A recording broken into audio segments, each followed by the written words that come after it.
সকলোকে স্বাগতম জনাইছোঁ মোৰ প্ৰথমটো মিনি ব্লগলৈ। তো এতিয়া সময় হৈছে 5টা। মই ভিডিঅ'টো এতিয়াৰ পৰা আৰম্ভ কৰিলোঁ। মই এতিয়া ওলাই যাম এটা ধুনীয়া সুন্দৰ পৰিৱেশলৈ। বলক এতিয়া আমি গৈ থাকোঁ। এয়া লগৰজন আহি পালে, তো এতিয়া আমি গৈ থাকোঁ। আমি এতিয়া ঘৰৰ পৰা ওলাই আহিলোঁ। এইখন হৈছে গণেশ থান, ব্ৰিজৰ ওচৰতে আছে। তো আমি এতিয়া আহি পালোঁ ৰেল গেট। এইখন হৈছে এখন ধুনীয়া ধাননি সেউজীয়া পথাৰ। সূৰ্যটো লাহে লাহে মাৰ যাব সময় হৈ আহিছে। এইখন হৈছে জালিখৰা বিল। আমি এতিয়া আহি পালোঁ জালিখৰা বিল। চাৰিওফালে এটা সুন্দৰ সেউজীয়া পৰিৱেশ, লগতে সূৰ্যটো পানীত জিলিকি উঠিছে। কি ধুনীয়া এটা সুন্দৰ পৰিৱেশ।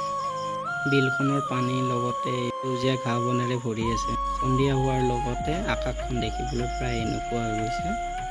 খুব ধুনীয়া সুন্দৰ পৰিৱেশ। আজিৰ ভিডিঅ'টো ইমানলৈ আছিল।